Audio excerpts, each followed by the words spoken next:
这一部分的华尔街论坛要到下周再和大家见面了。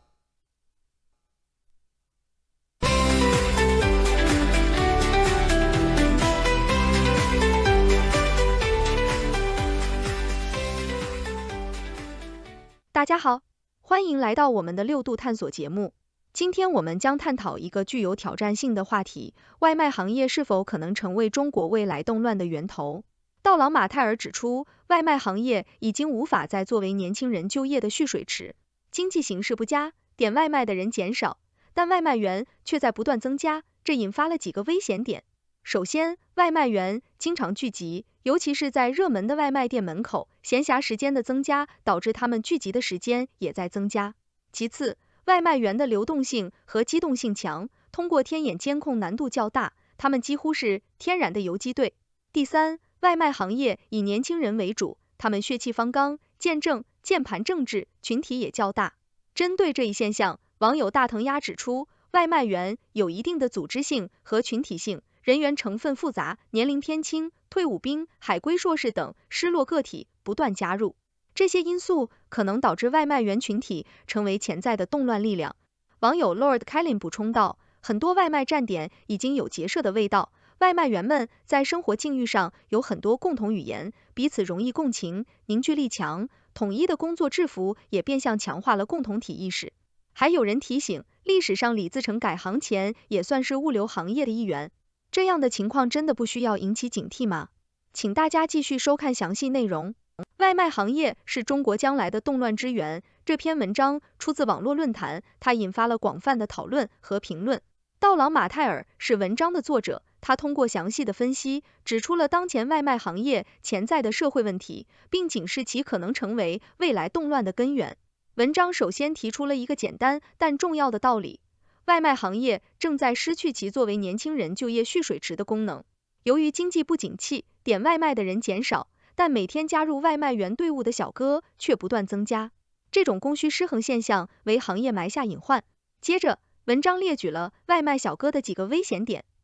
首先，他们经常聚集在热门的外卖店门口，闲暇时间增多，导致群体聚集的时间也随之增加。其次，外卖小哥普遍拥有小电瓶车，流动性大，机动性强，这使得通过天眼监控他们的工作量大，难度高，从而成为一种天然的游击队。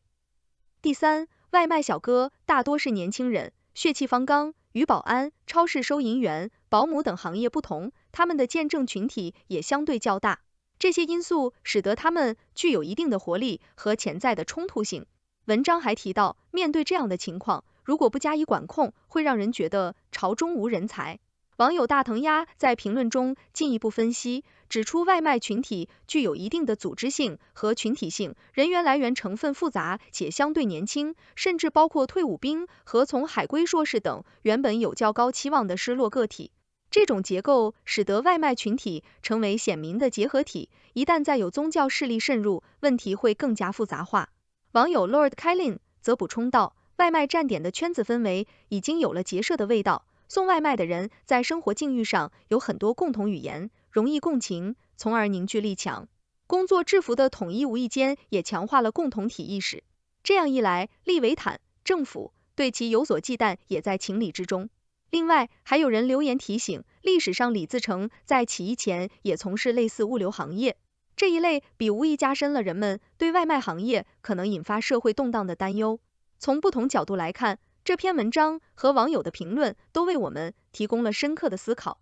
在经济下行、就业压力增大的背景下，外卖行业的变化不仅关系到一部分人的生计，更可能对社会稳定产生深远影响。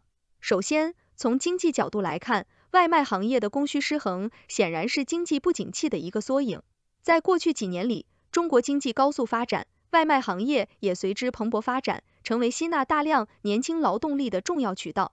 然而，随着经济增速放缓，消费能力下降，外卖需求也随之减少，而供应端及外卖员队伍却不断扩大。这种供需错位不仅影响了外卖员的收入，也增加了他们的工作压力和不满情绪。其次，从社会稳定的角度来看，外卖小哥的聚集性和流动性确实带来了潜在的风险。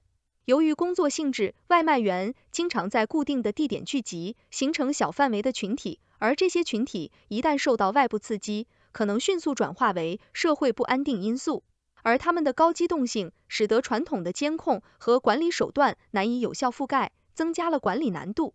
再者，从心理和社会学角度来看，外卖小哥大多是年轻人，正值血气方刚的年龄段，他们对社会问题和不公正现象更加敏感，也更容易产生共情和集体行动的倾向。统一的工作制服无意间也强化了他们的共同体意识，使得他们在面对共同问题时更容易形成统一的行动。此外，外卖员群体的多样性和复杂性也增加了问题的复杂度。退伍兵、海归硕士以及其他因各种原因失业或未能实现预期的人士，这些人在外卖队伍中占有一定比例，他们原本的高期望和现实的巨大落差，可能使他们更容易产生不满和反抗情绪。如果再有宗教或其他势力的渗入，这种不安定因素将更加复杂化和难以控制。面对这些问题，政府和社会都需要采取积极的应对措施。对于政府而言，首先需要加强对外卖行业的监控和管理，尤其是对外卖员的聚集和行动进行有效的管理和引导。其次，要通过政策和措施缓解外卖员的就业和收入压力，比如提供更多的就业培训和创业支持，帮助他们找到更稳定和有前途的就业途径。同时，政府也需要加强对外卖员的权益保护，改善他们的工作条件和待遇，减少他们的不满情绪。对于社会而言，也需要更多的关注和关怀外卖员群体。外卖员作为一个特殊的社会群体，他们的工作和生活压力巨大，社会需要给予他们更多的理解和支持。各类社会组织和企业也可以通过设立专门的项目和活动，帮助外卖员提升技能，改善生活质量，促进他们的社会融入和发展。总的来说，外卖行业的发展变化不仅仅是一个经济问题，更是一个复杂的社会问题。我们需要从多个角度、多个层面综合采取措施，才能有效应对和解决这一问题，保障社会的稳定和发展。希望通过我们的节目，能够引起更多人的关注和思考，为解决这一问题贡献更多的智慧和力量。以上就是今天华尔街争议特别节目的全部内容，感谢您的收看，我们下期再见。外卖江湖，骑手们的奇妙命运大冒险。在现代城市的钢铁森林中，你或许曾见到过这样一群人，他们穿梭在高楼大厦之间，风尘仆仆地骑行在大街小巷，手里握着一份热气腾腾的餐食。这群人就是外卖骑手，那些在城市的每一个角落里为了生活而拼搏的现代侠客。然而，随着网约车司机数量的爆炸增长，外卖行业也开始面临饱和的冲击。每到就餐高峰期，商圈门口等待接单的外卖骑手们，队伍变得越来越庞大，犹如一场无声的战役。根据国家统计局的数据，截至2021年底，中国有2亿灵活就业者，其中有1300万外卖骑手。然而，这个数字只是冰山一角。最近2年，进入外卖行业的人越来越多，实际人数远远超过了1300万人。美团的统计数据揭示了这个行业的疯狂增长。2018年，美团的骑手数量为270万人，到2022年已经达到了624万人，而今年更是突破了700万人大关。4年时间，骑手数量增长了1倍多，这简直就是骑手大爆炸。在外卖行业刚刚兴起时，大量年轻人选择做外卖骑手，这甚至引发了一场关于制造业和服务业的争论。彼时，制造业正面临用工荒，工厂招不到人，而大量年轻人却更愿意选择送外卖而非进工厂。原因很简单，送外卖的收入高。当时，很多外卖员的月收入可以超过1万元，即使拿不到1万，月入几千也并不是难事。而工厂的收入大约在5000元左右。既然送外卖不仅更赚钱，还更自由，年轻人当然选择了自由骑士的道路。然而，风水轮流转，最近几年，关于外卖骑手影响制造业的话题已经很少被提及。人们开始认识到外卖行业的重要性，特别是在经济增速放缓、就业机会越来越稀缺的背景下。作为就业蓄水池，外卖行业的重要性得到了前所未有的凸显。要知道，前几年外卖员数量的快速增长是因为高收入的吸引，而最近几年，尽管收入有所下降，但还有大量人涌入这个行业，高工资已经不再是唯一的吸引因素。对于许多人而言，选择做外卖员并不是为了高收入，而是因为在就业机会稀缺的背景下，这是少有的可以方便获得的工作机会。尽管外卖员的收入相比前几年已明显下降，获得万元以上的高工资越来越困难，但在当前就业形势下，有一份工作总比没有强。最近几年，由于经济增速放缓，就业压力较为突出，互联网和房地产等行业裁员力度更大，青年失业率一路走高，今年6月份甚至达到了 21.3%， 随后国家统计局不得不停止发布青年失业率。随着传统就业市场提供的工作机会减少，越来越多的人开始进入新兴的灵活就业市场，网约车、快递员、外卖骑手以及直播卖货等成为巨大的就业蓄水池。其中，网约车是很多传统职场人转型的第一选择，尤其对于中年职场人，如果需要增加收入或者在被裁员后再就业，他们通常会选择开网约车，而不是去做快递员或外卖骑手。原因在于开网约车相对更体面，对体力的要求也更低，所以网约车成了很多中年职场人的避风港，有人甚至从基金经理、大厂程序员变身为网约车司机。然而，随着越来越多的人进入，网约车市场迅速过剩。交通运输部数据显示，截至今年11月底，全国共发放网约车驾驶员证643万本，而在疫情爆发前的2019年，这个数字只有250万本。短短几年时间，网约车司机数量暴增了 1.6 倍，市场的内卷可见一斑。司机们每天的接单量从前几年的几十单下降到个位数，收入也大幅缩水。今年以来，全国多个地方政府开始对网约车发出行业饱和预警，提醒司机们谨慎入场，部分城市甚至暂停了网约车经营许可及运输证的核发业务。网约车市场的过剩直接导致司机收入下降，部分城市暂停新人进入的政策，使得就业人口转而涌向外卖行业。于是，外卖小哥的数量开始快速增加，而随着人数的增加，外卖行业也开始重复网约车的老路，面临行业过剩的困境。结果就是外卖骑手的收入也变得越来越低。事实上，最近几年，外卖骑手的收入已经开始呈现下降趋势。在前几年的高峰时期，大约有 8% 的外卖骑手可以收入过万元，但现在只有 3% 左右，一半左右的骑手收入在4000到6000元之间。将来维持这样的收入，可能也会变得越来越难。外卖骑手收入下降的原因有很多，首先是外卖平台给出的配送单价越来越低。前几年，某外卖平台上的骑手每单收入可以达到5元，现在只有 4.5 元左右。订单单价下降，加上骑手人数增加，竞争对手分流了有限的订单。为了维持收入，骑手们不得不付出更多的劳动。如此一来，越来越多人进入外卖行业，最终就导致这个行业越来越卷。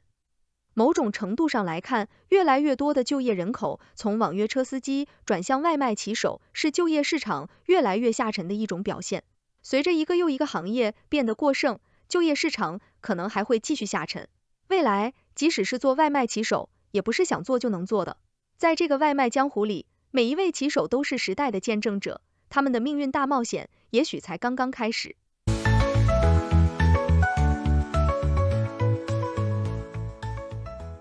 欢迎大家进入6度探索的辩论环节，我们从正反两个角度对本节目进行辩论，请出我们的辩论高手楚天舒、谢琪琪。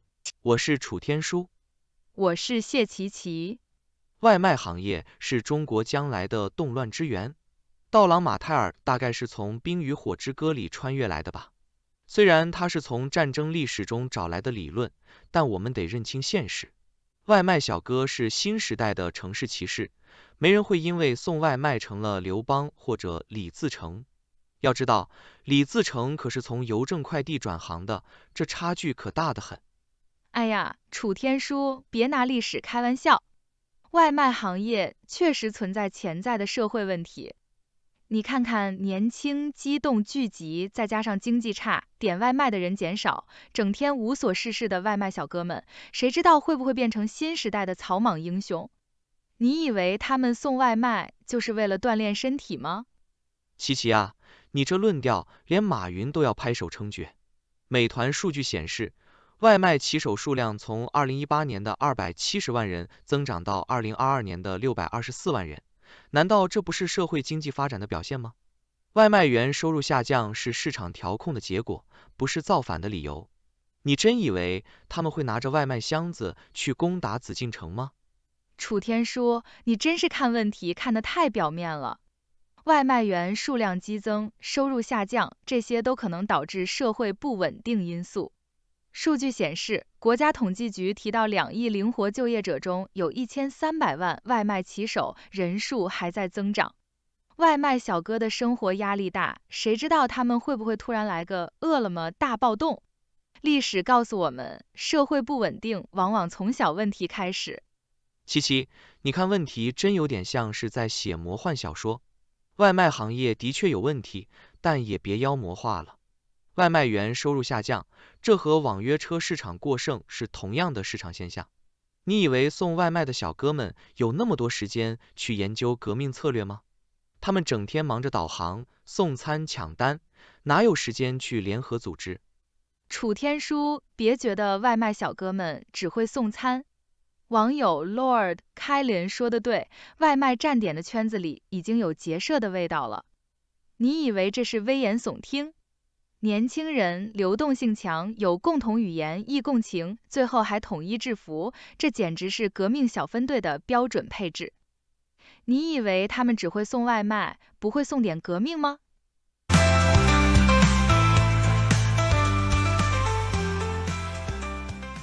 谢谢大家收看六度探索，这是一个由科学家、经济学家、媒体人、工程技术人员合作建立的新型媒体，网友与六度 AI 参与合作完成各种内容，这些内容不能作为任何决策或法律的意见。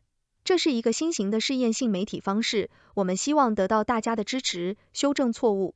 网友可以参与讨论，也可以向万能的六博士提出你能想出的任何问题。六度世界网址是6do world， 请介绍给你的亲朋好友。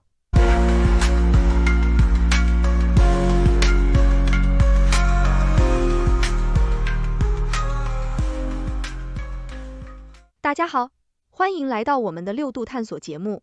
今天我们要挑战思考一个引人注目的话题：无人驾驶网约车时代是否真的已经到来？在武汉街头发生的一起无人驾驶出租车与行人相撞事件，引发了公众对无人驾驶安全性的热议。百度的萝卜快跑平台已经在武汉投放了400多辆无人驾驶出租车，并且订单量日益增加，显示出这一新兴交通方式的迅速普及。然而，这些无人驾驶车辆在复杂交通环境中的表现仍存在不少问题，引发了市民的疑虑和投诉。此外，传统出租车司机对这一技术可能带来的失业风险也深感担忧。无人驾驶车的出现究竟是科技进步的福音，还是对就业市场的威胁？请大家继续收看详细内容。欢迎大家收看华尔街争议特别节目。今天我们将深入探讨一个备受关注的话题：无人驾驶网约车的时代是否真的来临？这篇文章来源于联合早报，内容详细报道了近日在中国武汉发生的一起无人驾驶出租车与行人碰撞的事件，以及引发的广泛讨论和争议。首先，让我们回顾一下事件的具体经过。7月7日，一位武汉的网民在社交媒体上发布了一段视频，视频中百度旗下的无人驾驶出行服务平台萝卜快跑的出租车在武汉街头与一名行人相撞。百度的相关负责人第二天回应称，事故发生在武汉汉阳区鹦鹉大道与国博大道交汇的路口，当时车辆在绿灯亮起后启动，与一名闯红灯的行人发生了轻微接触。经过检查，行人无明显外伤，目前正在医院进一步观察和休息。尽管这次事故并不严重，但却引发了广泛的讨论。一方面，网民对无人驾驶技术的安全性提出了质疑，并就事故责任展开了争论，究竟是行人不遵守交通规则导致的，还是无人驾驶汽车本身存在缺陷？另一方面，许多人也惊讶地发现，武汉的无人驾驶出租车似乎已经相当普及。实际上，这已经不是萝卜快跑第一次登上微博热搜。自媒体无相商业趋势在7月8日发布的一篇文章称，武汉市的萝卜快跑全无人驾驶出租车订单呈现爆发式增长，每辆车的日订单峰值已超过20单。换句话说，无人驾驶出租车的订单量已经赶上甚至超过了传统出租车。那么，无人驾驶出租车究竟在中国发展到了什么程度呢？南方都市报在3月报道，中国已有51个城市出台了自动驾驶试点示范政策。北京、上海、广州、深圳、武汉和重庆等城市已经率先开展了公开道路试点示范。其中，武汉开放了3378.73公里的测试道路，覆盖了12个行政区，位列第一。这也与湖北官方多次提出要将武汉打造成自动驾驶第一城的目标一致。目前，百度旗下的萝卜快跑已经在武汉投放了400多辆无人驾驶网约车，乘客只需通过手机软件就能打到这类自动驾驶汽车。根据湖北发布的消息，自动驾驶已经成为武汉市民日常出行的重要方式，甚至成为外地游客来武汉旅游的必打卡项目。社交媒体上，不少博主分享了在武汉打无人车的体验，并列举了这种新型出行方式的诸多优点。与传统网约车相比，无人驾驶出租车不仅24小时无休，而且价格也更低。在武汉，一段10公里的行程费用仅需4至16元人民币，相比之下，普通网约车的收费则为18至30元人民币。然而，无人驾驶出租车也有其局限性。例如，有博主指出，萝卜车过于守规矩，从不随意加塞或变道，开得太慢。他建议有赶时间的乘客不要做调萝卜，这是一个带有调侃意味的昵称，反映了无人驾驶汽车在应对复杂交通状况时的局限性。安全性问题无疑是目前公众对无人驾驶汽车最大的担忧。据澎湃新闻，武汉长江网的市民留言板上有超过300条与萝卜快跑相关的消息，其中大量是投诉。这些投诉集中在无人驾驶车辆在绿灯状态下停滞不前、红灯时冲入路口中央、转弯时卡顿不动等问题，尤其是在早晚高峰时段，这些问题更为突出，甚至可能引发交通拥堵。一些网民认为，这次无人驾驶车碰撞行人的事件显示出机器在应对突发情况和非常规行为时存在局限性。一位自动驾驶相关的人士也指出，尽管技术在不断进步，但在复杂的交通环境中，尤其是在行人和非机动车不遵守交通规则的情况下，自动驾驶车辆仍然面临挑战。这起事故也说明，自动驾驶系统在处理突发情况和非常规行为时，可能还存在一定的局限性。无论如何，技术的局限不会阻挡其发展的步伐。武汉正加速进行商业化运营，其他城市也不甘落后。上周的世界人工智能大会上，包括百度、萝卜快跑在内的4家自动驾驶公司获得了上海市无驾驶人智能网联汽车示范应用许可。这意味着在上海的部分地区，居民可以预定这4家公司的免费无人驾驶出租车。示范许可是商业化的关键一步，北京官方也发文，计划支持自动驾驶汽车用于该市的网约车和汽车租赁等城市出行服务。多重利好的消息刺激了中国无人驾驶相关概念股的爆发，智能驾驶板块在7月10日有近20只股票涨停。然而，市场的乐观情绪并不能掩盖乘客对无人驾驶车安全性的争议，更无法忽视近700万网约车和出租车司机对可能失业的担忧。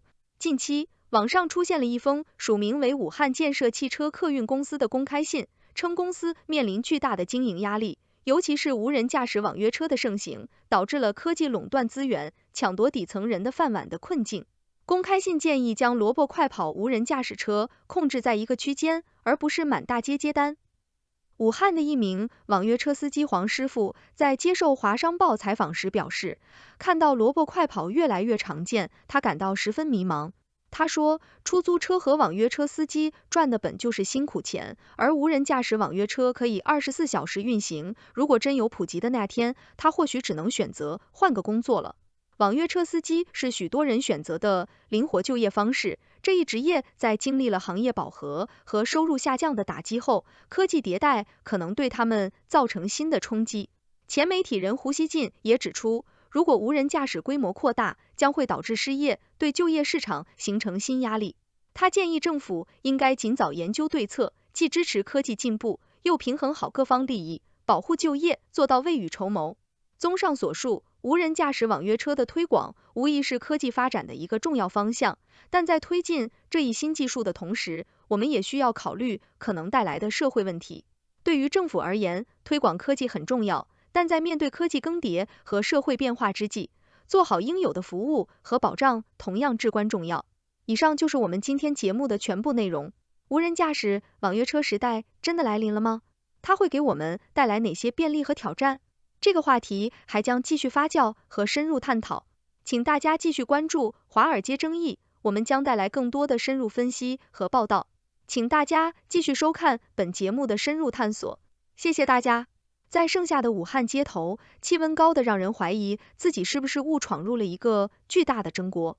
这一天，一个短视频炸开了锅，内容令人瞠目结舌。百度旗下的自动驾驶出行服务平台萝卜快跑无人驾驶出租车撞了人。视频在短短几小时内就引发了全民热议。坐在家里的刘大爷看着手机，忍不住感叹，这年头连车都能自己撞人了，司机们可怎么活呀？萝卜快跑撞人了，撞人了。根据 IT 之家的报道，事情发生在7月7日下午，地点是汉阳区鹦鹉大道与国博大道交汇路口，一辆绿灯启动的无人驾驶汽车和一名闯红灯的行人发生了轻微接触。百度相关负责人迅速回应，称是行人闯红灯，机器人车只是无奈碰了一下，完全是意外，没有大碍。武汉市公安局交通管理局汉阳大队也证实，事故已经处理完毕，但涉及个人隐私，处理结果不便透露。无人驾驶车会取代司机吗？这萝卜快跑是要抢我们饭碗啊！一位传统出租车司机老王在看到新闻后，忍不住抱怨起来。武汉市交通运输局相关负责人赶紧出来灭火，表示武汉市出租车行业比较稳定，网上谣言很多，不必担心。萝卜快跑的数量也没有网传的那么夸张，目前只有400多辆，而不是所谓的1000辆。不过具体数字还是得咨询武汉市经信局，而记者的电话却始终无人接听。萝卜快跑到底有多便宜？第一财经的记者为了进一步探究，亲自上阵进行了一场萝卜快跑 vs 传统出租车的价格大比拼。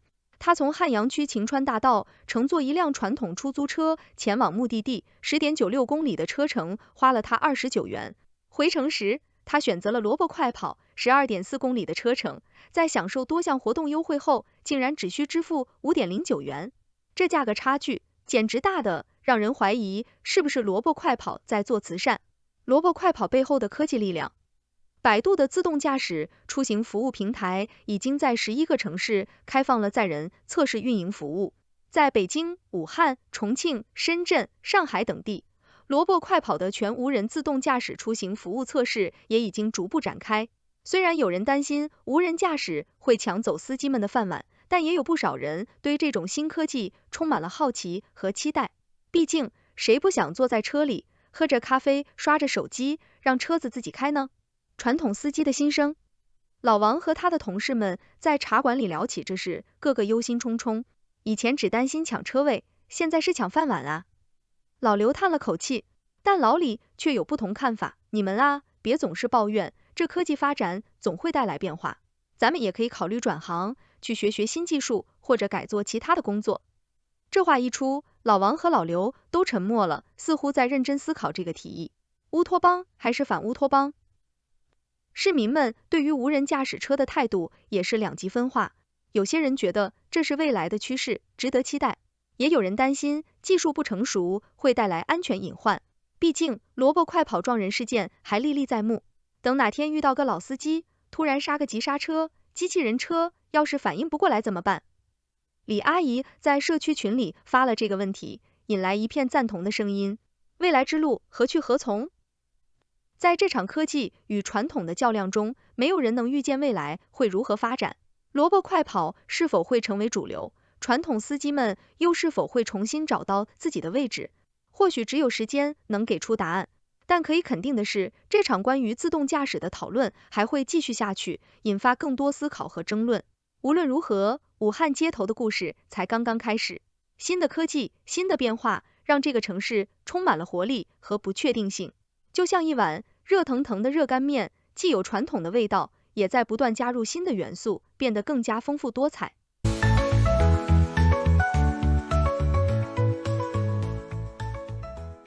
欢迎大家进入6度探索的辩论环节。我们从正反两个角度对本节目进行辩论，请出我们的辩论高手楚天舒、谢琪琪。我是楚天舒。我是谢琪琪。各位观众，今天我们来讨论一个热议话题：无人驾驶网约车时代是否真的即将到来？不瞒各位说，我非常看好这个未来的发展趋势。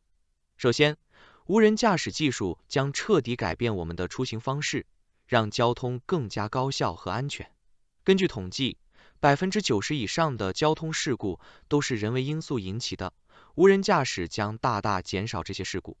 再者，无人驾驶车可以24小时运营，不再受限于司机的疲劳问题，这对夜间出行的安全性是个极大的提升。楚天舒，你这话我可不敢苟同。无人驾驶车虽然看起来很美好，但实际上问题多多。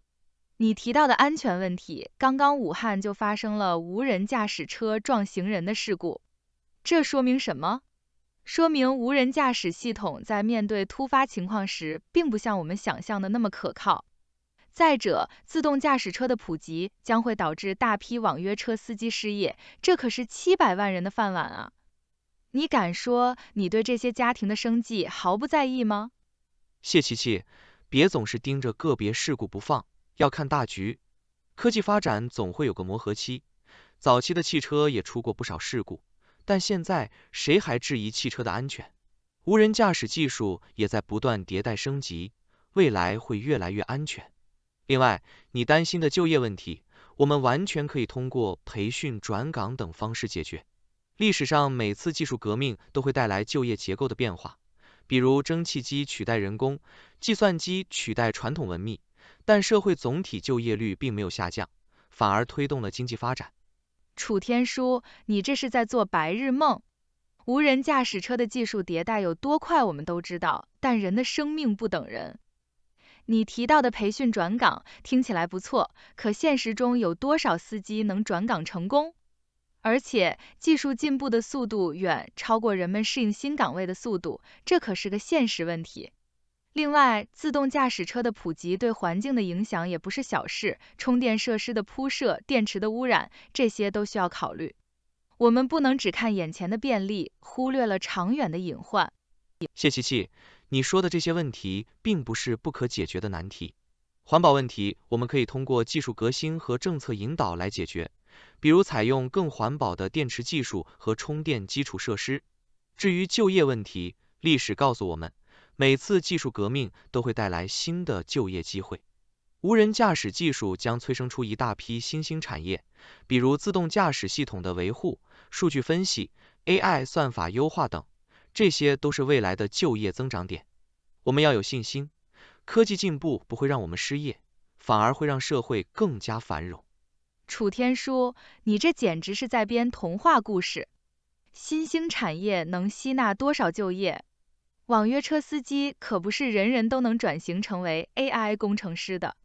而且我们还没有谈到另一个现实问题，无人驾驶车的冷冰冰。你有没有想过，乘客在无人驾驶车里，如果遇到紧急情况怎么办？生病了，突发状况了，车里连个可以帮忙的人都没有。人与人之间的温情互动是技术无法替代的。真到了那个时候，你还能心安理得地说无人驾驶车是未来的趋势吗？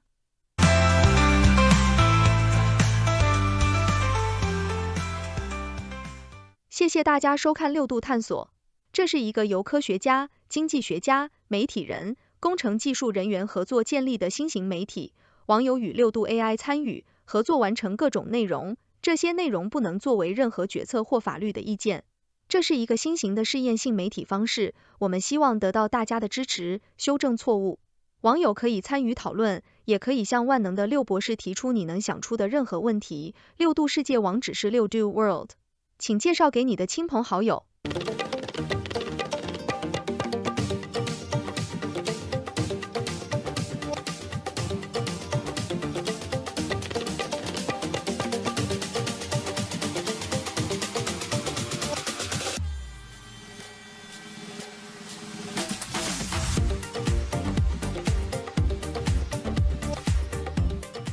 想成为全球沟通达人吗？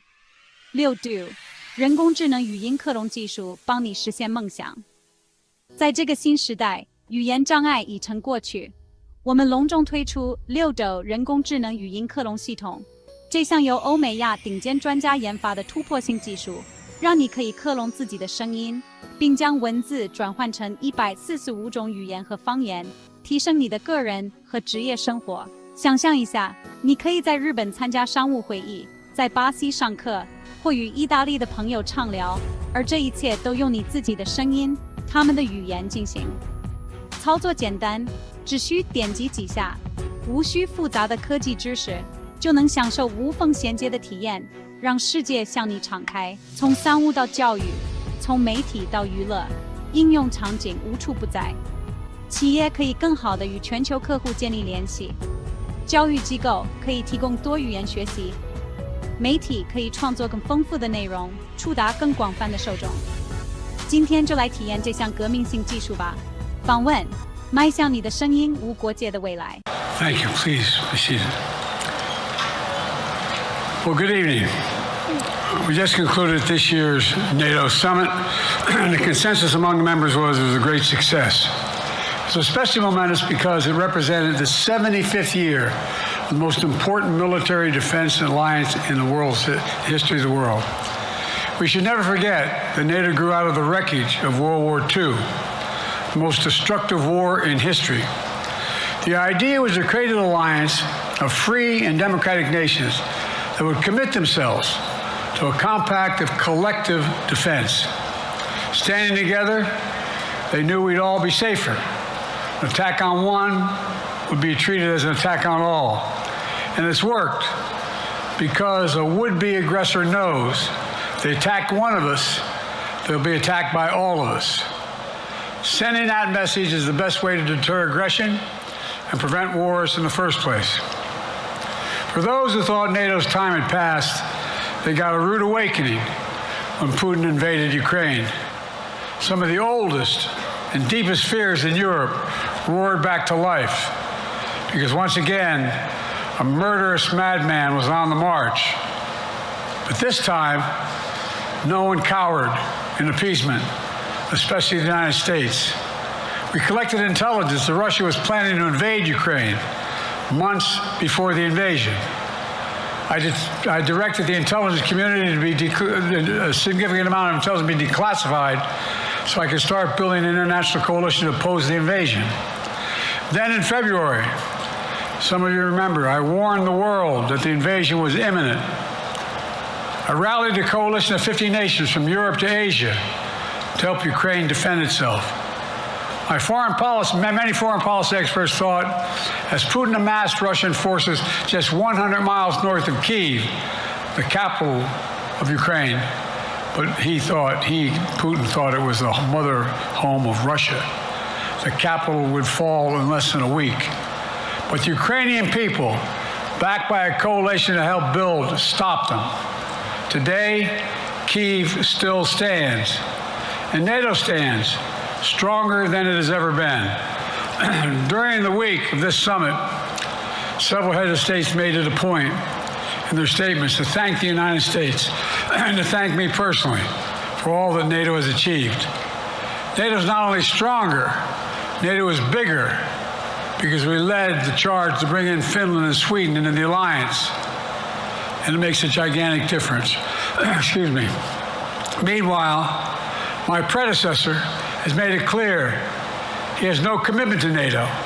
He's made it clear that he would feel no obligation to honor Article 5. He's already told Putin, and I quote, "Do whatever the hell you want." In fact, the day after Putin invaded Ukraine, here's what he said. It was genius. It was wonderful. Some of you forgot that, but that's exactly what he said. But I made it clear, a strong NATO is essential to American security. And I believe the obligation of Article 5 is sacred. And I would remind all Americans, Article 5 is invoked only once in NATO's long history, and that was to defend America after 9/11. I made it clear that I will not bow down to Putin. I will not walk away from Ukraine. I will keep NATO strong. That's exactly what we did and exactly what we'll continue to do. Now, the future of American policy is up to the American people. This is much more than the political question. It's more than that. It's a national security issue. Don't reduce this to the usual testament that people talk about, issues of being a political campaign. It's far too important. It's about the world we live in for decades to come. Every American must ask herself or himself, is the world safer with NATO? Are you safer? Is your family safer? I believe the American people know the answer to all those questions is yes. And I believe the American people understand that America is stronger because of our alliances. I believe the American consensus from Truman to Reagan to me still holds today.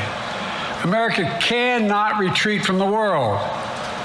We must lead the world. We are an indispensable nation, as Madeleine Albright wrote. Now let me turn to three other key issues. Just this morning, we had a great economic report showing inflation is down. Overall prices fell last month. Core inflation is the lowest it's been in 3 years.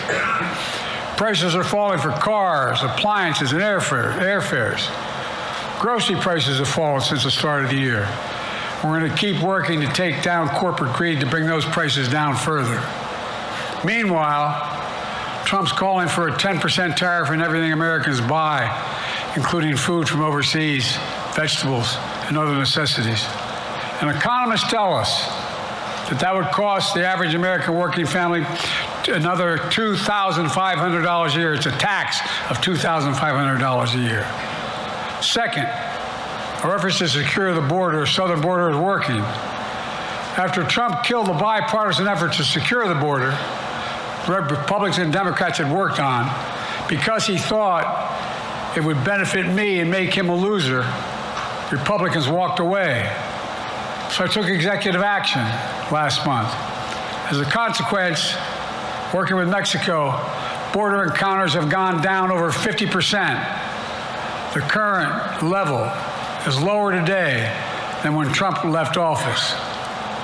Third, for months, the United States has been working to secure a ceasefire in Gaza, to bring the hostages home, to create a path for peace and stability in the Middle East.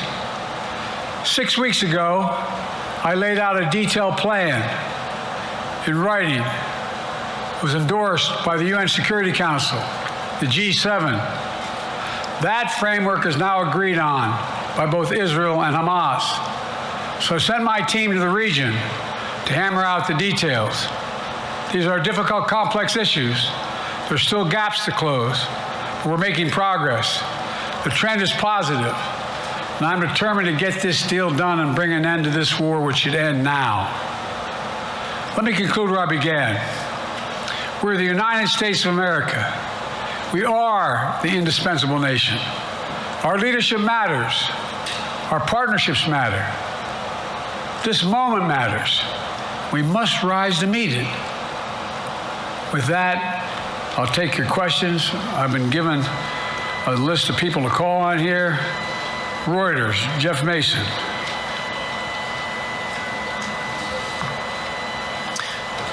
Mr. President, your political future has hung over the NATO summit a little bit this week. Speaker Pelosi made a point of suggesting that your decision on whether to stay in the race was still open. George Clooney and a handful of lawmakers have called on you to step aside. Reuters is reporting tonight that UAW leadership is concerned about your ability to win. UAW just endorsed me, but go ahead. Thank you. My question for you is, how are you incorporating these developments into your decision to stay? And separately, what concerns do you have about Vice President Harris's ability to beat Donald Trump if she were at the top of the ticket? Look, I wouldn't have picked Vice President Trump to be vice president, but I think she was not qualified to be president. So let's start there. Number one, the fact is that the consideration is that I think I'm the most qualified person to run for president. I beat him once, and I will beat him again. Secondly, the idea, I served in the Senate a long time. The idea that senators and congressmen running for office worry about the ticket is not unusual. And I might add, there are at least 5 presidents running or incumbent presidents who had lower numbers than I have now, later in the campaign. So there's a long way to go in this campaign. And so I'm just going to keep moving, and because, look, I got more work to do. We got more work to finish. There's so much, we made so much progress. Think about it. Think about where we are economically relative to the rest of the world. Name me a world leader who wouldn't want to trade places with our economy. We've created over 800,000 manufacturing jobs, 1.5 million jobs. I mean, so things are moving. We got more to go. Working class people still need help. Corporate greed is still at large. Their prices, the corporate profits have doubled since the pandemic. They're coming down, and so I'm optimistic about where things are going. Danny Kemp, AFP. Thanks. Thank you, Mr. President. I wanted to ask you about you mixed up Presidents Zelensky and Putin earlier today. And you now have sort of your key allies, including the British Prime Minister, the President of France, the German Chancellor having to step in and make excuses for you on that. Officials here are saying off the record that your decline has become noticeable. Hasn't this now, frankly, become damaging for America's standing in the world? Thank you. Did you see any damage to our standing in my leading this conference? Have you seen a more successful conference? What do you think? And the Putin piece, I was talking about Putin, and I said, and now, at the very end, I said, Putin. I said, no, I'm sorry, Zelensky. And then I added 5 other names. Look, guys, the idea anybody suggests that we haven't had an incredibly successful conference. How many times did you hear in that conference, I don't know if it sounds too self-serving, but other leaders, heads of state, in thanking me, saying the reason we're together is because of Biden, because Biden did the following. Look, folks, this is well, anyway, I thought it was the most successful conference I've attended in a long time, and find me a world leader who didn't think it was. Next one, Nancy Cordes, CBS. Thank you, Mr. President. You mentioned other instances in history where presidents have faced a challenge, but what makes this moment in history so unique is that it is not your enemies who are calling on you to reconsider your decision to stay in the race. It's your friends, supporters, people who think you've done a great job over the past 4 years. Have you spent time thinking about what it would mean for your legacy, which you've worked decades to build, if you stay in the race, despite the concerns that voters say they have, and you lose to someone who you yourself have argued is unfit to return to the Oval Office? Well, look, I'm not in this for my legacy. I'm in this to complete the job I started. As you recall, understandably, many of you and many economists thought my initial initiatives that I put forward, can't do that, it's going to cause inflation, things are going to skyrocket, the debt's going to go up. What are you hearing now from mainstream economists? 16 economic Nobel laureates said I've done a hell of a job. That under my plans so far and what's going to happen in the future if I'm reelected, that things are going to get much better. Our economy is growing. I was determined when I got elected to stop the trickle-down economic theory, that if the wealthy did very well, everybody else would do well. My dad was a well-read, decent guy. I don't remember much trickling down on his kitchen table. Middle-class people and working-class people need help. And so what happened is I decided to was able to implement as president what I believed when I was a senator, and that is that the way to build this economy is from the middle out and the bottom up. That way, we grow the economy, and the wealthy still do very well. They do fine. And guess what? Find me an economist, a mainstream economist, who said we haven't done well. What have we not done that isn't working right now? And so we got more to do, though. We got to finish the job. And by the way, I come from the corporate state of the world. Delaware has more corporations registered in Delaware than every other state in the nation combined. I'm not anti-corporate, but corporate profits have doubled since the pandemic. Doubled. It's time things get back in order a little bit. It's time, for example, if I'm reelected, we're going to make sure that rents are kept at 5% increase. Corporate rents for apartments and the like and homes are limited to 5%. We're going to make a lot of changes that I've been talking about because we're going to continue to grow this economy. And by the way, I know, remember how I got so roundly criticized for being so pro-union, not labor, union. Well, guess what? I've been the most pro-union labor president in history. Not a joke. And guess what? We had the Treasury Department do a study. When unions do better, everybody does better. Everybody does better. And we talk about how, for example, remember when we talked about getting the computer chip industry back in the United States? Used to be 40% of the industry. We invented the chip. 40% of the industry was in the United States. And former presidents decided that the best way to do it is find the cheapest labor in the world, send the product over there, and import what the product was. And so what did I do? I was told not to go over to to Asia, including Europe, but Asia. And I remember going to South Korea, convincing them to invest $20 billion in the United States to build computer chip factories. And I asked why when they finally decided to do it. And the answer was because you have the safest economy in the world and you have the best workers in the world. So the whole idea here is we've invested, there's over $50 billion in investment in computer chip manufacturing just coming in a bean. None of you thought that would happen. None of you thought that would happen. But it's happening. It's happening. And it's going to grow economies. All through, and by the way, red states and blue states manufacturers as much in red states as blue states. I've made no distinction. So my generic point is that the idea that we can't continue to build and grow the economy, make it fairer. And like I said, from my standpoint, when the middle class does well, that's when the whole economy grows. The poor have a shot, the wealthy do well, but the wealthy got to start paying their taxes. As a follow-up, sir, you mentioned that your Vice President Kamala Harris would be ready to serve on day one. Can you elaborate on that? What is it about her attributes and her accomplishments over the last 4 years that make her ready to serve on day one if necessary?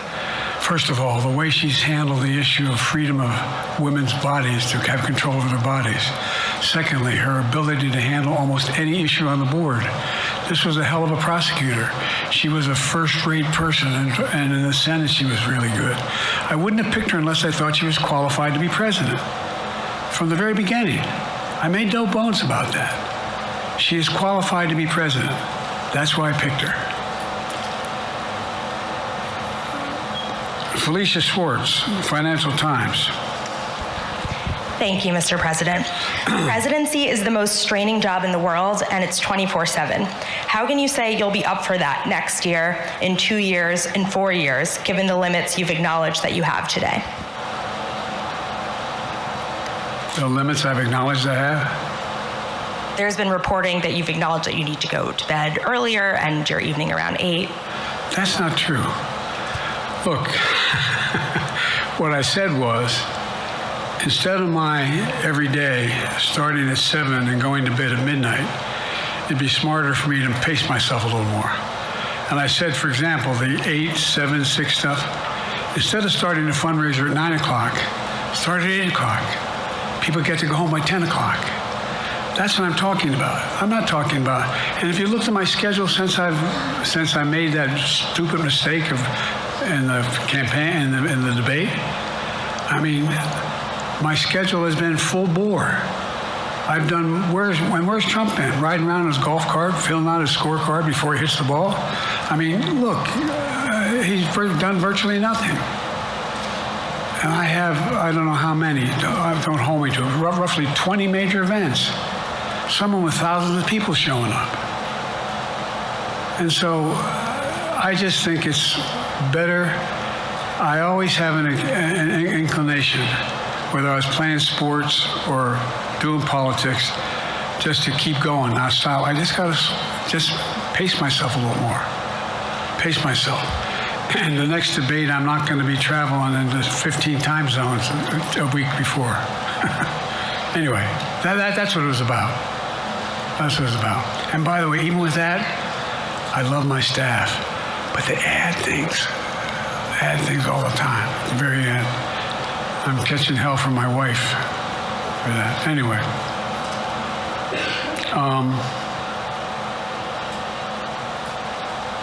I'm sorry. Zeke Miller, Associated Press. Thank you, Mr. President.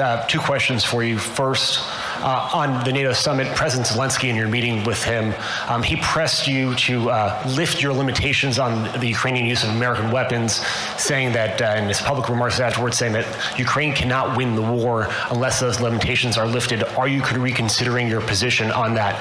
And then secondly, following up on Felicia's question there, leaders of your own party have said that they're not worried about that debate. They're worried about the next bad night and the bad night after that. How can you reassure the American people that you are up to the task and that there won't be more bad nights at a debate stage or somewhere else?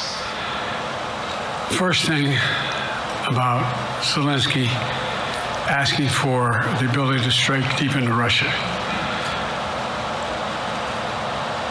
We've allowed Zelensky to use American weapons in the near term, in the near or abroad, into Russia. Whether or not he should be attacked. For example, should Zelensky, he's not, but if he had the capacity to strike Moscow, strike the Kremlin, would that make sense? It wouldn't. The question is, what's the best use of the weaponry he has, and the weaponry we're getting to him? I've gotten a more long-range capacity, as well as defensive capacity. And so our military is working. I'm following the advice of my commander-in-chief, the chief of staff of the military, as well as the Secretary of Defense and our intelligence people. And we're making a day-to-day basis on what they should how far they should go in. That's a logical thing to do. Second question related to bad nights, sir. How can you reassure the American people that you won't have more bad nights, whether they be on a debate stage or it's a matter of foreign policy?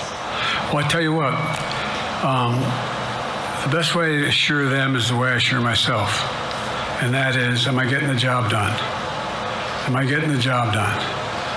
Can you name me somebody who's gotten more major piece of legislation passed in 3.5 years? I created 2,000 jobs just last week. So if I slow down, I can't get the job done. That's a sign that I shouldn't be doing it. But there's no indication of that yet. None. What do we got here?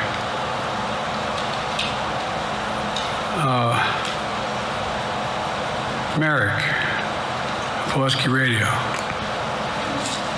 Thank you, Mr. President. How are you? I'm well. The elections in the US have consequences around the world. You have pretty high standing in Europe. I just asked President Macron about you, and he said we are happy to have him as the President of the United States. But there is a concern. Many people in Poland and across Europe are worried that the former president may win the election.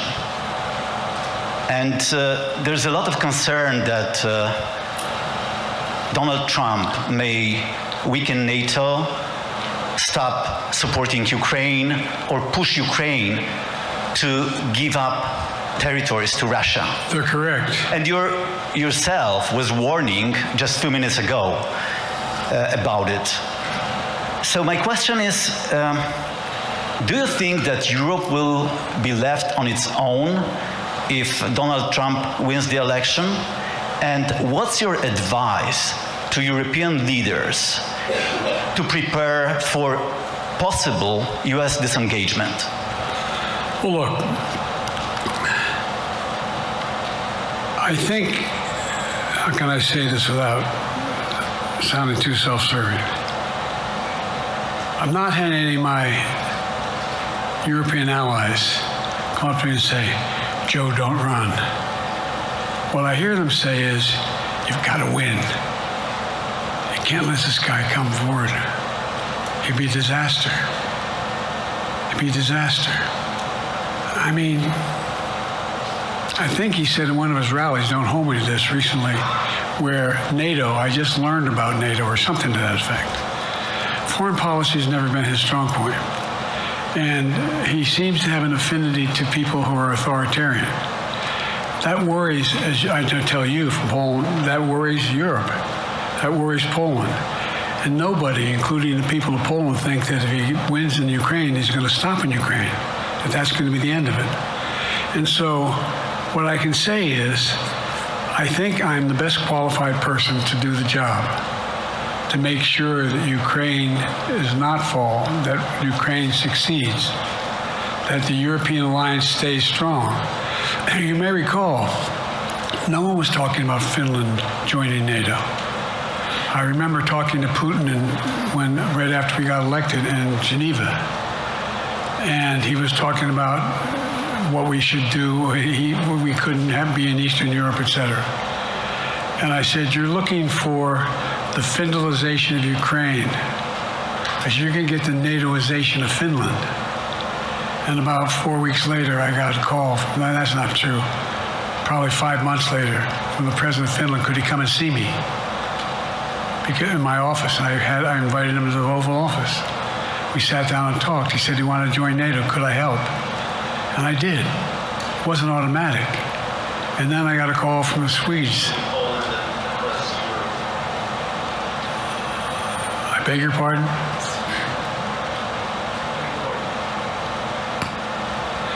And so Finland joined NATO, 800-mile border is a significant, and they were already allies, but they weren't part of NATO.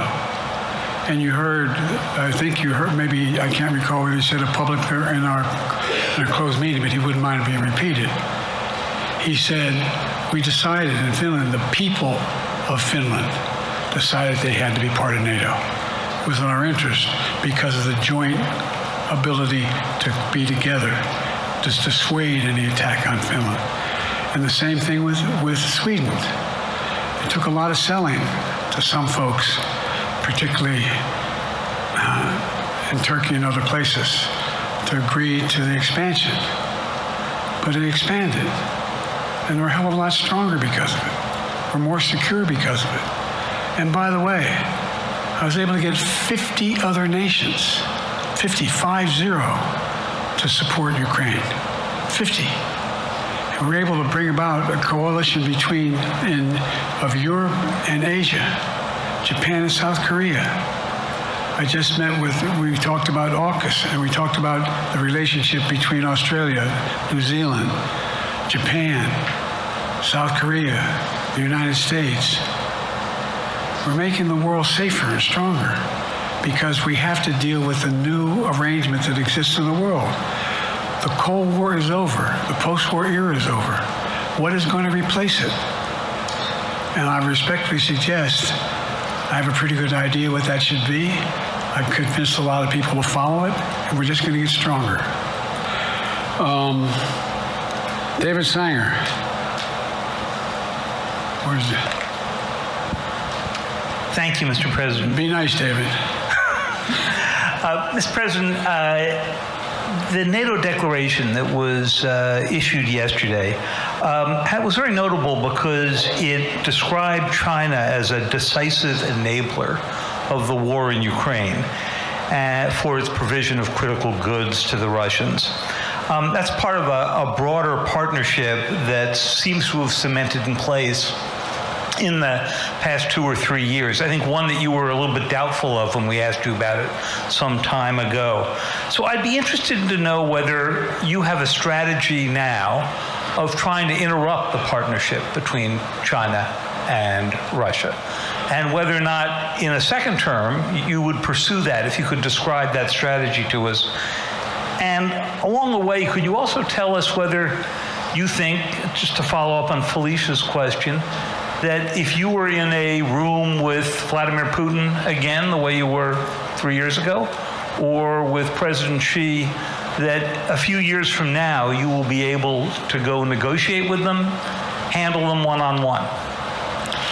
Well, the first part of the question is, we discussed and I raised in the NATO summit, and others raised, the future of China's involvement, what they're going to do, what they're doing with Russia in terms of accommodating, facilitating.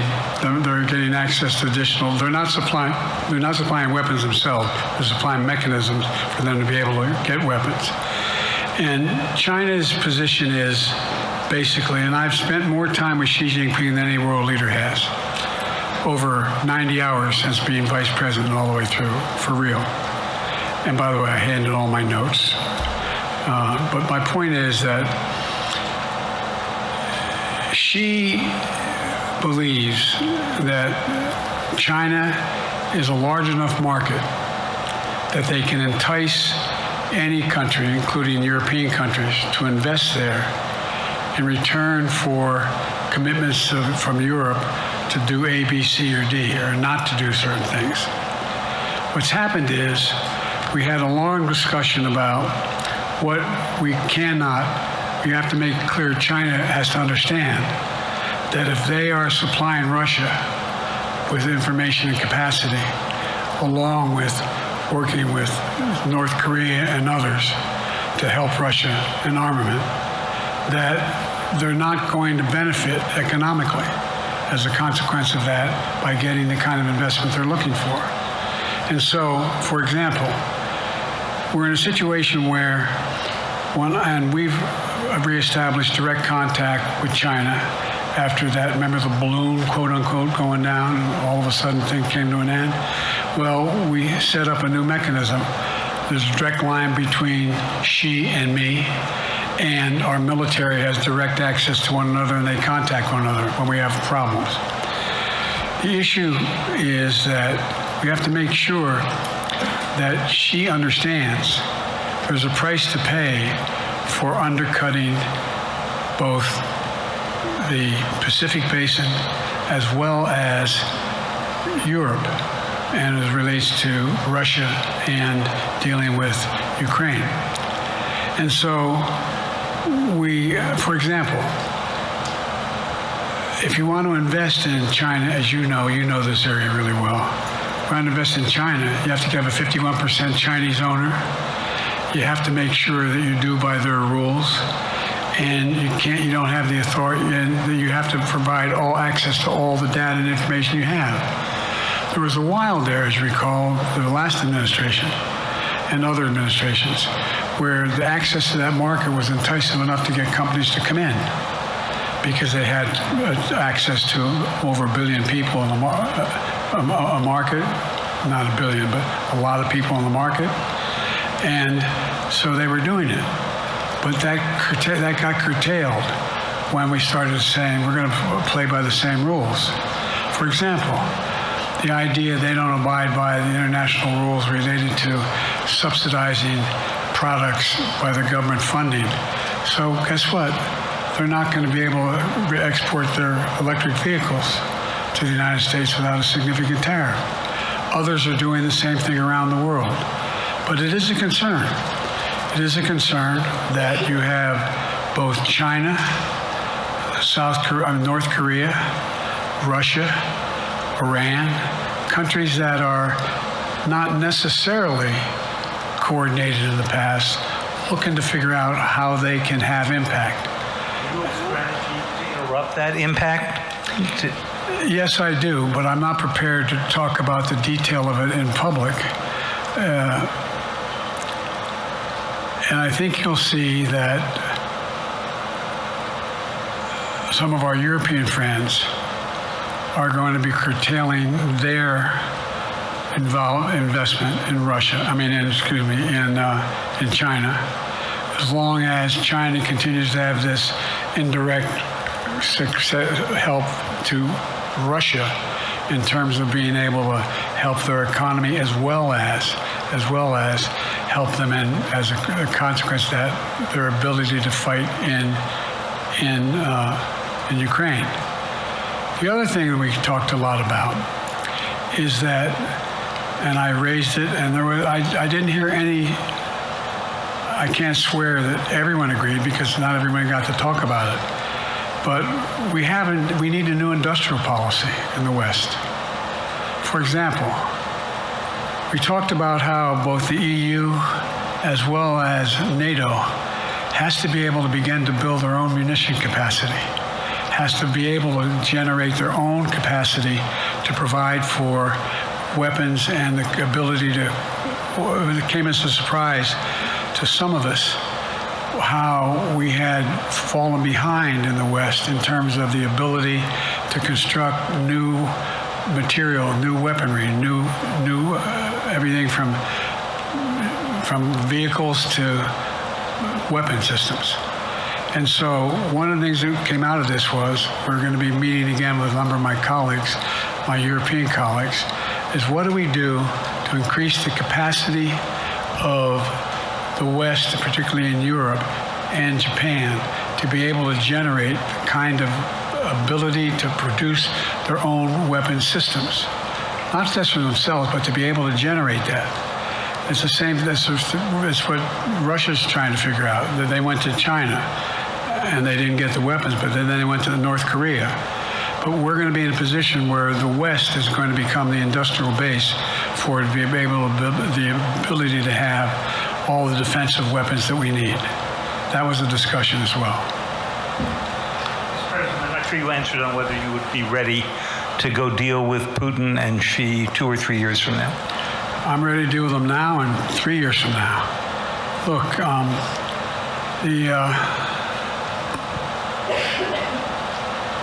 like I said, I'm dealing with Xi right now and direct contact with him.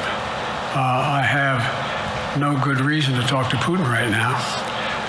There's not much that he is prepared to do in terms of accommodating any change in his behavior.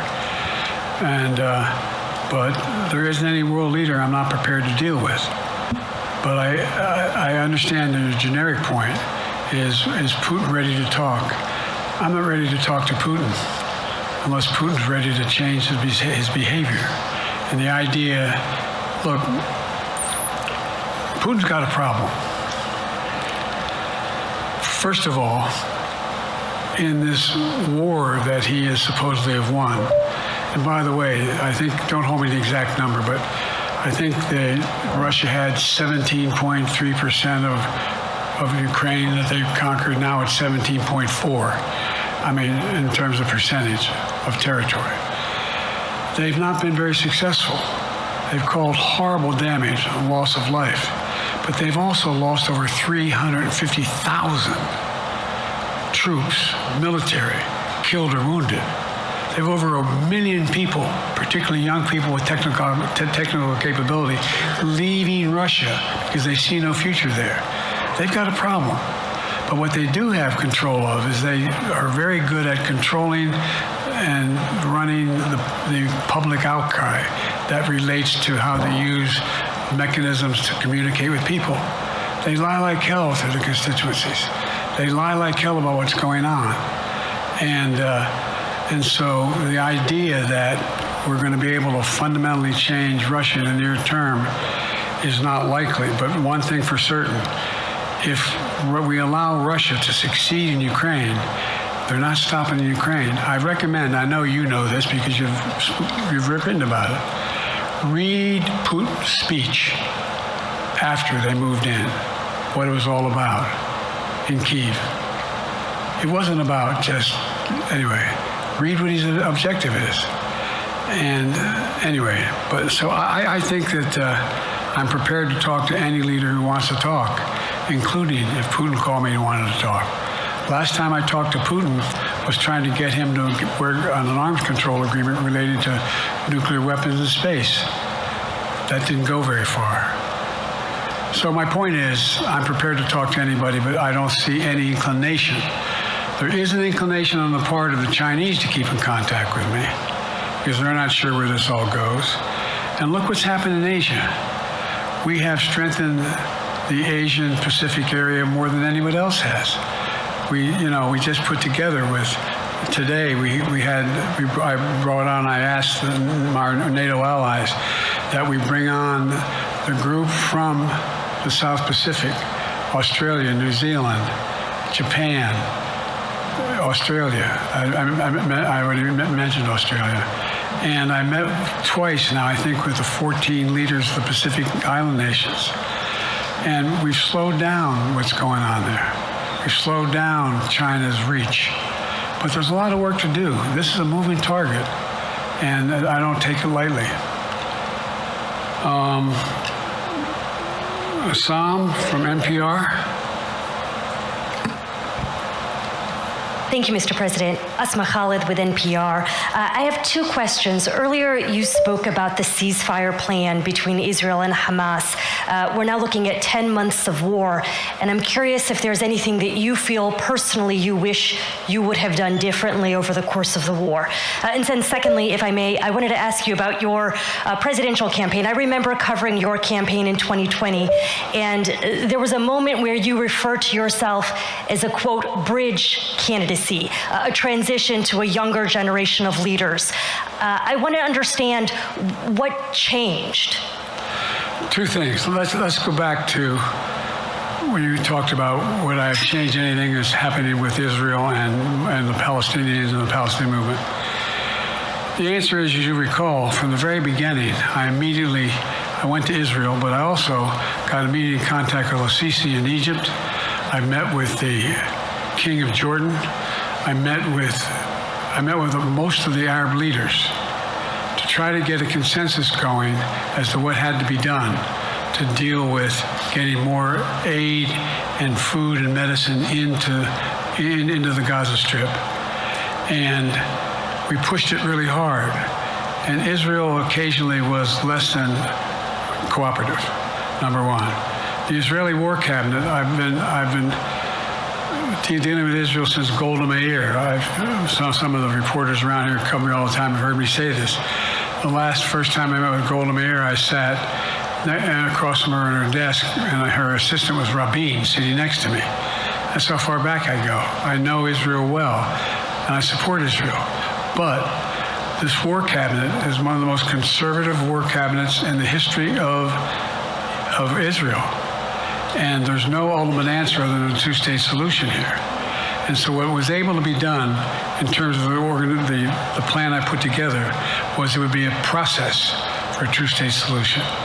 And we get the Arab nations to, particularly from Egypt all the way to Saudi Arabia, to be in a position where they would cooperate in the transition so that they could keep the peace in Gaza without Israeli forces staying in Gaza. The question has been from the beginning, what's the day after in Gaza? And the day after in Gaza has to be, the end of the day after has to be no occupation by Israel on the Gaza Strip, as well as the ability for us to get in and out as rapidly as you can all that's needed there. I've been disappointed that some of the things that I've put forward have not succeeded as well, like the port reattached from Cyprus. I was hopeful that would be more successful. But that's why when I went to Israel immediately after the massacres that occurred at the hands of Hamas, the one thing I said to the Israelis, and I met with the War Cabinet and with Bibi, don't make the same mistake America made after bin Laden. There's no need to occupy anywhere. Go after the people who did the job.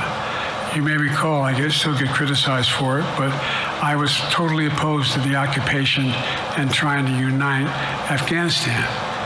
Once we got bin Laden, we should have moved on. because it was not in our, no one's ever going to unite that country. I've been over every inch of that, not every inch, the entirety from the poppy fields all the way to the north. I said, don't make the same mistake we made. Don't think that's what you should be doing, is doubling down. We'll help you find the bad guys, Sinwar and company. And all this criticism about I wouldn't provide when the weapons they needed. I'm not providing them 2,000-pound bombs. They cannot be used in Gaza or any populated area without causing great human tragedy and damage. But remember what happened when you had the attack on Israel with rockets and ballistic missiles. I was able to unite the Arab nations as well as Europe, and nothing happened. Nothing got hurt. It sent an incredible lesson to what was going on from the Middle East. So there's a lot of things, in retrospect, I wish I had been able to convince the Israelis to do. But the bottom line is we have a chance now. It's time to end this war. Doesn't mean walk away from going after Sinwar and Hamas. And if you notice, you know better than most, there is a growing dissatisfaction on the West Bank from the Palestinians about Hamas. Hamas is not popular now. And so there's a lot of moving parts. I just have to keep moving to make sure that we get as much done as we can toward a ceasefire, and get those. And by the way, look at the numbers in Israel. I mean, my numbers are better in Israel than they are here. But then again, they're better than a lot of other people here too. But anyway. Bridge candidacy in 2020. You referred to yourself as being a bridge candidate for a younger, fresher generation of Democratic leaders, and I wanted to know what changed. What changed was the gravity of the situation I inherited in terms of the economy, our foreign policy, and domestic division. And I think, I won't put words in anybody's mouth. Most presidential historians give me credit for having accomplished more than most any president since Johnson and maybe before that to get major pieces of legislation passed. And what I realized was my long time in the Senate had equipped me to have the wisdom to know how to deal with the Congress to get things done. We got more major legislation passed that no one thought would happen. And I want to finish it, to get that finished. If tomorrow, if we had a circumstance where there was a lineup and I hadn't inherited what I did and we just moved things along, anyway, it's going to change. Last question. Haley Bull, Scripps. Or no, Josh Weingrove, I'm sorry, was the next one. I'll do two more questions. Thank you, Mr. President. Many of your colleagues, Democrats on the Hill, are watching tonight as they assess what they want to say about your candidacy. I'm wondering how you're thinking of this right now. It seems like your answer is clear, but they're watching how things go tonight, tomorrow in Michigan, next week in Texas and Nevada. Are you thinking that way about whether how the next week or two goes would inform your... Am I using that way, you said? Are you thinking that way about how the next 2 weeks go? Will that affect your decision, or are you fully determined on running in November as the party's nominee? I'm determined on running, but I think it's important that I allay fears by let them see me out there. Let me see them out, for the longest time it was, Biden's not prepared to sit with us unscripted. Biden's not prepared to, anyway.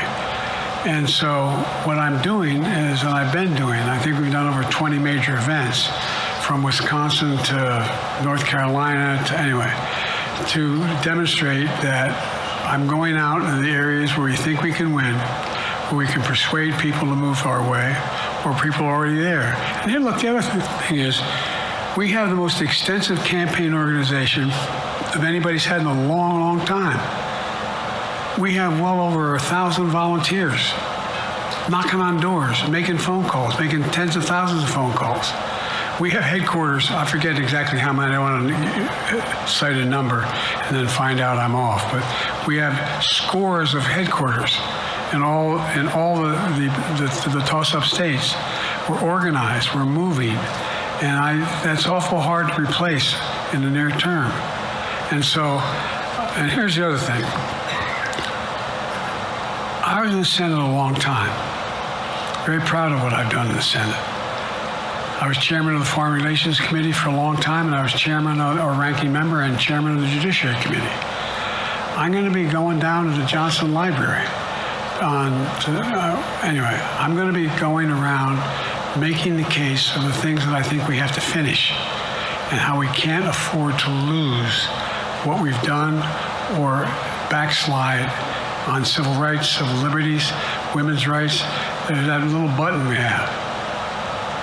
Control guns, not girls. I mean, the idea we're sitting around, this is where Kamala's so good as well.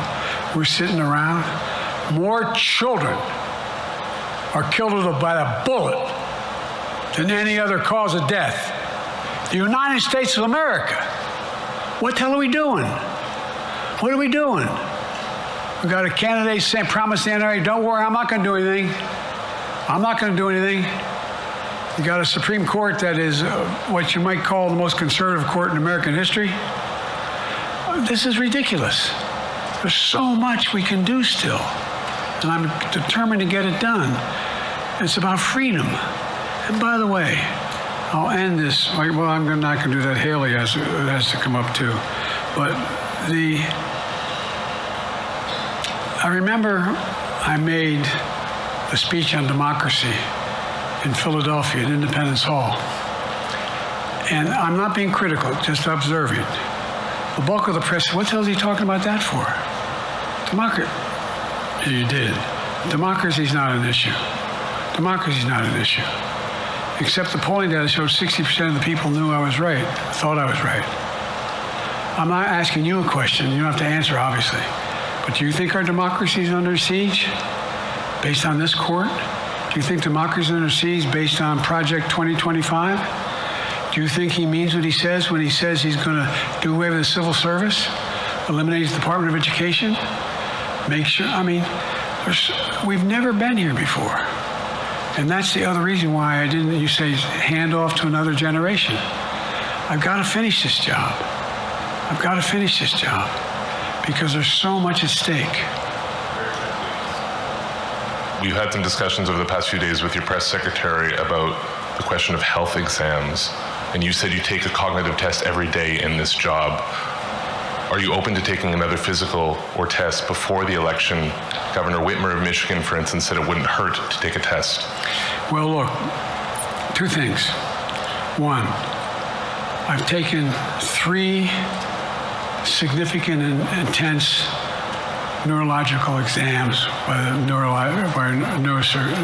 neurologist. In each case, as recently as February. And they say I'm in good shape, okay?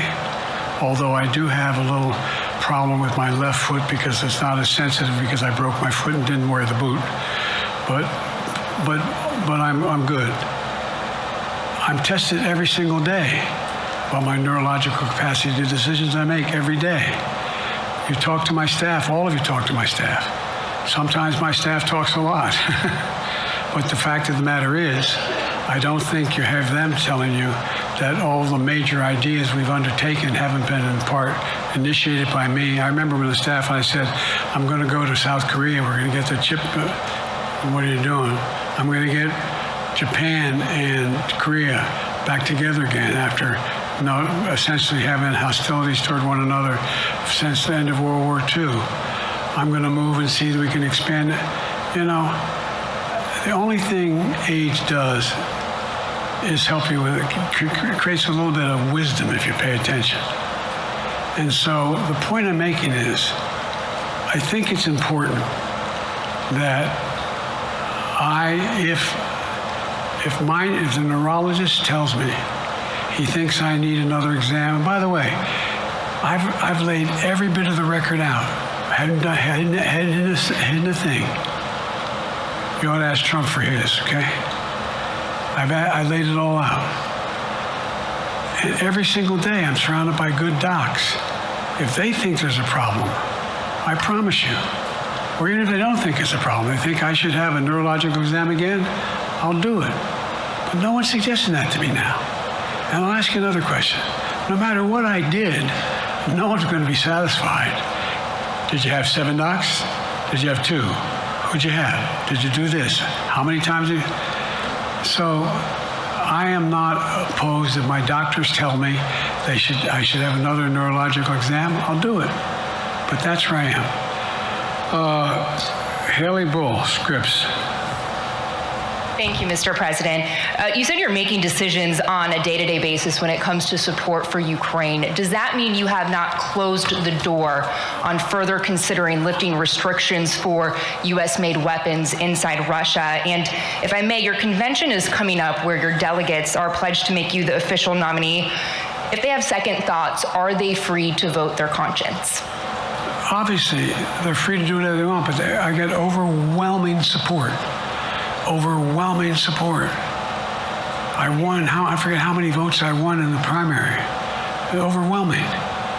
And so tomorrow, if all of a sudden I show up at the convention, everybody says we want somebody else, that's the democratic process. It's not going to happen. Even if that means they vote for someone else? Sure. Look, I'll end this with this. I served in the Senate a long time. I understand the impetus of candidates running for local office and whether they think the topic can help them or not. In my state of Delaware, which was a very, at least it was a red state when I started, in terms of we now talk red and blue.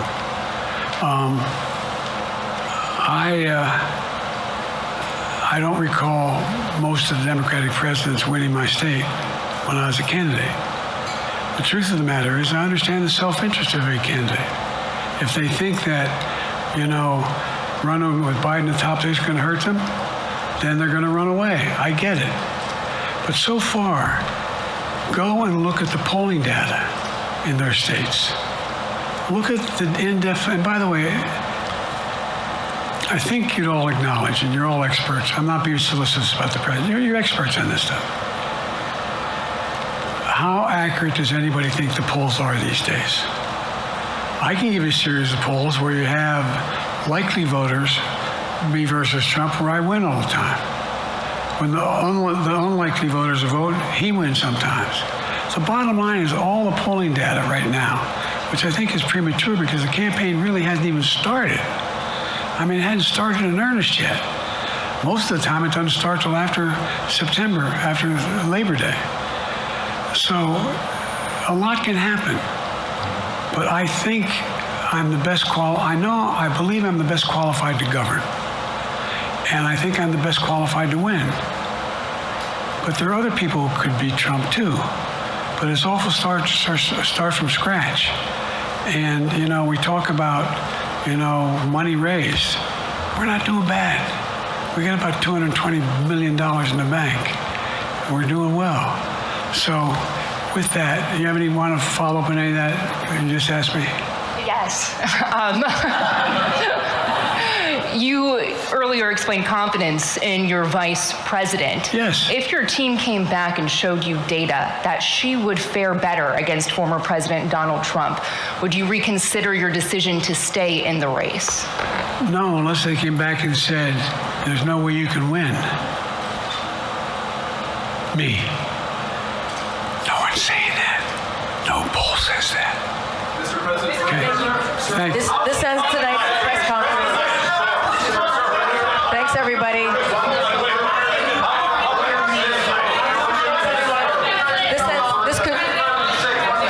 This concludes. Respectfully, earlier you misspoke in your opening answer. You referred to Vice President Harris as Vice President Trump. Right now, Donald Trump is using that to mock your age and your memory. How do you combat that criticism from tonight? Listen to him.